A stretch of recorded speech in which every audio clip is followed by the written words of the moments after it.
Did you know 18 people in the U.S. die every day while waiting for an organ transplant? And a single organ donor can save up to 8 lives. Hello and welcome to Comcast Newsmakers. I'm Candace Kelly, and joining me to discuss a new law promoting organ donation is New York State Senator David Carlucci. Thank you so much for being with us today. Thanks for having me. Now, I think what's interesting is that New York has one of the lowest numbers in terms of people who actually want to donate their organs if they do die. You've introduced a bill saying that applicants would have to check yes or no to be an organ donor because now they don't have to necessarily check that. Yeah, that's right. I mean, when you go into the DMV and you're getting your driver's license, you're not thinking about, do you want to be an organ donor? I went through the process myself when I first got my driver's license. I always wanted to be an organ donor. It was something I thought about, but it wasn't something that I was thinking about when I was filling out that application. The idea behind this law is that when we have an opportunity in New York State, we'll have over 2.5 million people renew or apply for a driver's license over the next year. We've got a great opportunity for those people to think about, would you like to be an organ donor? Yes or not at this time? And by internalizing that, by asking that question, using that power of that question, we'll be able to save lives.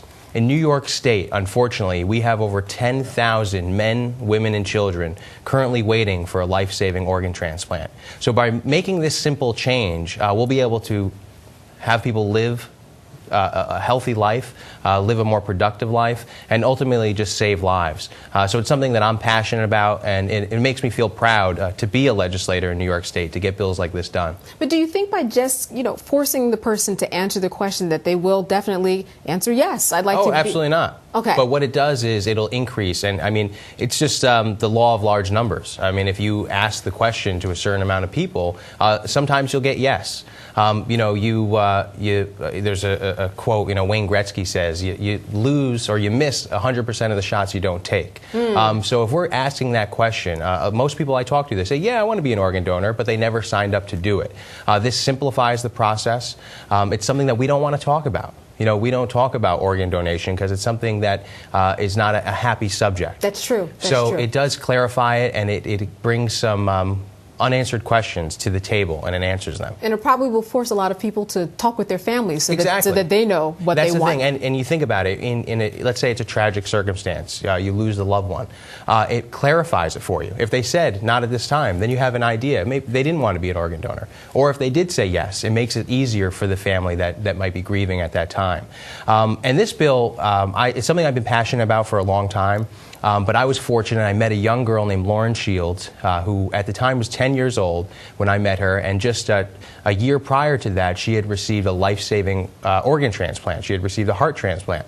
And she's a young girl, and she goes out and she talks everywhere she can about her circumstance, her situation, her family's experience, and encourages people to enroll in the organ donor program. That is very inspiring, especially at that age. Absolutely. She's a beautiful young girl. So I got her on board, and she was the best lobbyist that I've ever met. I brought her up to the Capitol, and I had her introduced her to other lawmakers to talk about her situation, and we named the law Lauren's Law.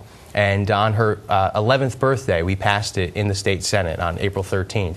And what's the support that you've been receiving? And actually, opposition, I would imagine that there would be some, but if you could explain both sides, how it's been received. Well, when we talk about organ donation, there's a lot of uncertainty out there. There's a lot of misnomers as well, a lack of education, and a lot of people are concerned. They say, well, maybe the government shouldn't be involved in this business.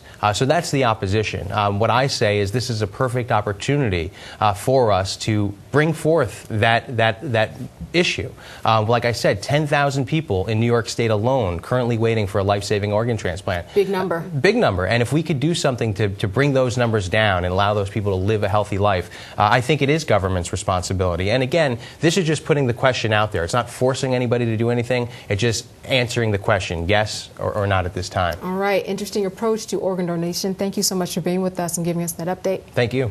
And thank you for joining us for this edition of Comcast Newsmakers. I'm Candace Kelly.